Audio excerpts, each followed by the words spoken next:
Bem-vindos à nona aula de Angiologia do curso intensivo de Teologia Básica e continuaremos vendo um pouco sobre a realidade das forças demoníacas e também sua atividade. É importante recordar que eles têm um poder e influência limitados por Deus, pelo próprio Deus. E os demônios também não conhecem o futuro e não podem ler mentes como alguns pensam e conhecer pensamentos. Somente o Deus verdadeiro conhece o futuro.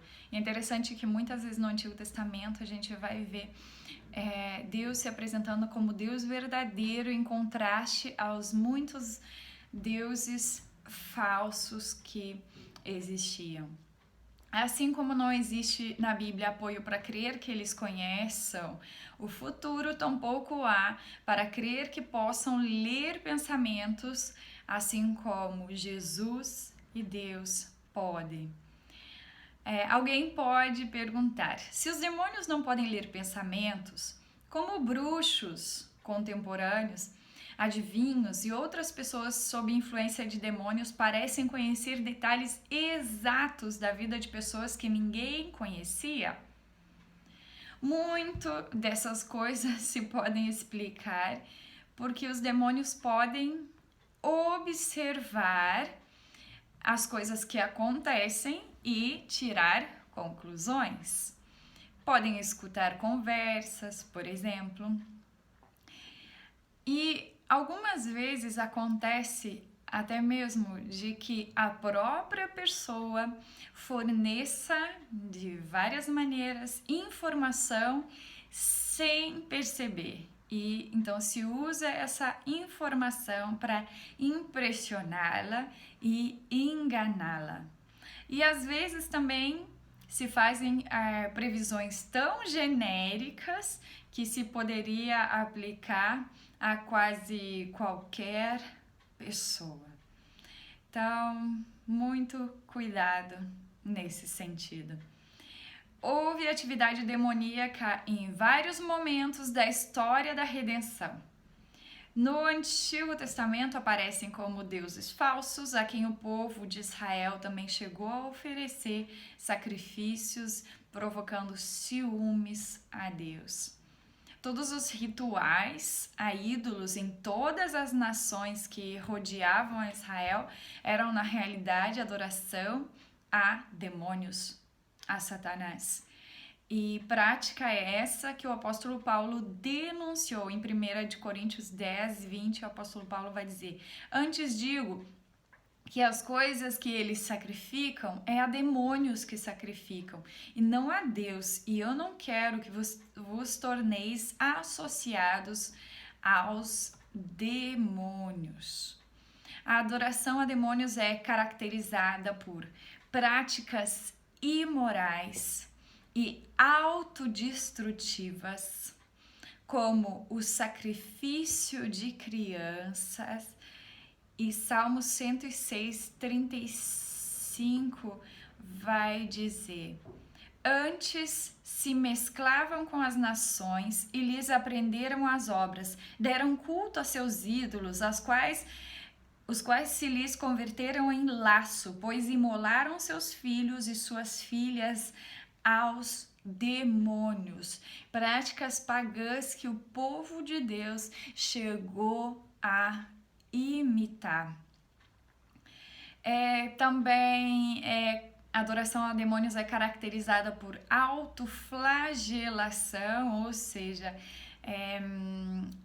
expor-se a si mesmo a dor, causar a si mesmo dor física, e também a prática da prostituição, como nós podemos também ver em Oséias, que haviam rituais a demônios, que haviam ali cultos com prostitutas e prostitutos também.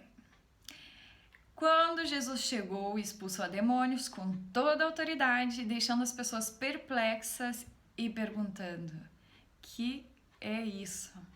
É uma nova doutrina? Com autoridade ele ordena aos espíritos imundos e eles lhe obedecem. Essa era uma marca do reino que estava sendo inaugurado por Jesus. E essa autoridade também foi estendida aos 12 discípulos, aos 70, aos crentes da igreja primitiva.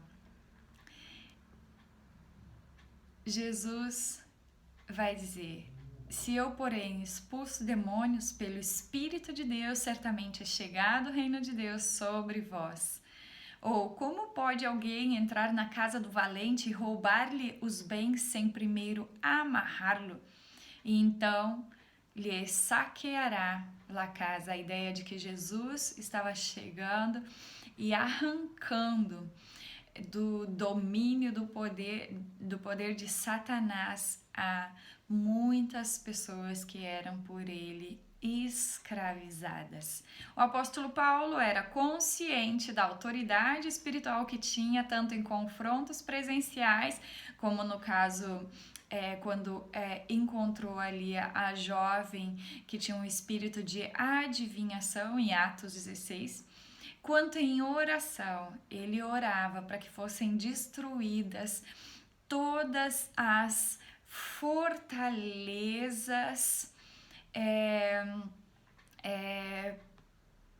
dizendo: porque, embora andando na carne, não militamos segundo a carne, porque as armas da nossa milícia não são carnais, e sim poderosas em Deus para destruir fortalezas, anulando sofismas, todo tipo de fortaleza maligna.